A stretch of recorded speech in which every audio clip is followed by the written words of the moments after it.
कितना BP normal होना चाहिए? आपके दिमाग में क्या बात आएगी? 120/80, यही आपको रटाया गया है बार बार बार बार, दिमाग में तो ये है। तो कौन डिसाइड करेगा कितना बीपी नॉर्मल है? पहली बात तो ये है।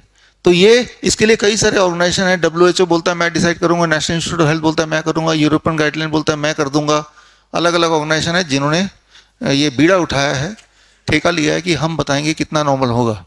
अब सबने अपने अपने आंकड़े पेश कर दिए। यूरोपियन गाइडलाइन का आंकड़ा है 140/90, कॉकरेन का आंकड़ा है 160/100। इससे ऊपर होगा तो दवाई की जरूरत है ना। WHO बोलता है 120/80 से ऊपर होगा तो दवाई की जरूरत है। आप दवाई की कंपनी है तो कौन सा वाला गाइडलाइन आपको ज़्यादा सूटेबल लगेगा? जो सबसे कम होगा, उसी चीज़ को अखबार में डालेंगे, उसी चीज़ को हर जगह फैलाएंगे। तो फिर हमारे दिमाग में आ गया 120/80।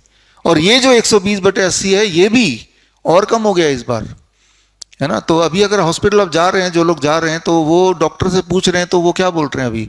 115/75। अगले साल 110/70 आ जाएगा। देखिएगा पिछले साल के मेरे वीडियो देखिएगा, उसमें मैं यही बोल रहा हूँ कि अगले साल ये होने वाला है, ठीक है ना। यानी कि आप हेल्दी वो है जो जिसने अपना चेकअप नहीं कराया। जो चेकअप कराएगा वो हेल्दी हो ही नहीं सकता इस डेफिनेशन के मुताबिक। तो ये बात को आपको समझना पड़ेगा। तो कितना ये जो गाइडलाइन आते हैं ये कैसे आते हैं, ये बनते कैसे हैं, ये आंकड़ा आता कहाँ से है? ये आंकड़ा कुछ इस तरह से आता है। अभी मैं वियतनाम गया था तो मुझे ध्यान आया, ये हमारे जो मित्र हैं लक्ष्मी जी यहाँ बैठे हैं, फरीदाबाद से ही हैं। तो यार इनके लिए मुझे चप्पल लेना था। साइज़ तो उनसे पूछा नहीं, तो क्या करूँ, सरप्राइज़ भी देना है। तो साइज़ पूछा नहीं तो मैंने सोचा उनका साइज़ कैसे पता करें। तो वहीं पे मैंने 10 लोग पकड़ लिए, भाई अपने चप्पल का साइज़ बताओ। किसी ने बोला मेरा 7 साइज़ है, किसी ने बोला 8 है, किसी ने बोला 5 है। मैंने सबके प्लस कर लिए, डिवाइडेड बाई 10, एवरेज साइज़ आ गया 8। हाँ, लक्ष्मी जी का 8 ही होगा, है ना। अब मैं आ गया, लक्ष्मी जी मैं आपके लिए वियतनामीज चप्पल लाया हूँ। उन्होंने पहना, यार ये चप्पल तो छोटा आ रहा है। मैंने बोला आपका पैर का साइज नॉर्मल है, उसको पैर को काट के थोड़ा चप्पल के साइज में ले आइए। समझ रहे हैं? तो हमें पैर को चप्पल के साइज में नहीं लाना है।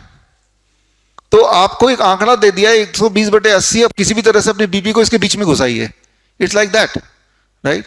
लक्ष्मी जी बोलेंगे यार 8 तो बड़ा ले आए, मेरा तो 7 ही साइज है। अरे पैर को खींच तान के 8 तक पहुंचाइए किसी तरह से, है ना। तो वो हालत है कि आप अचीव करना क्या चाह रहे हैं, एक चीज जो आपके लिए बनी ही नहीं है, ठीक है। तो जब एवरेज जो 120/80 आता है, ये कैसे आता है? इसी तरह से आता है कि एक एवरेज ले लेते हैं कि यहाँ 200 लोग हैं, सबका ब्लड प्रेशर चेक कर लो और चेक करके एवरेज देखो कितना आता है, और जो ज़्यादा ऊपर ज़्यादा नीचे उनको एबनॉर्मल बोल दो। अगर आप इनके डिटेल में जाएंगे तो यही मिलने वाला है आपको। This is how it is happening.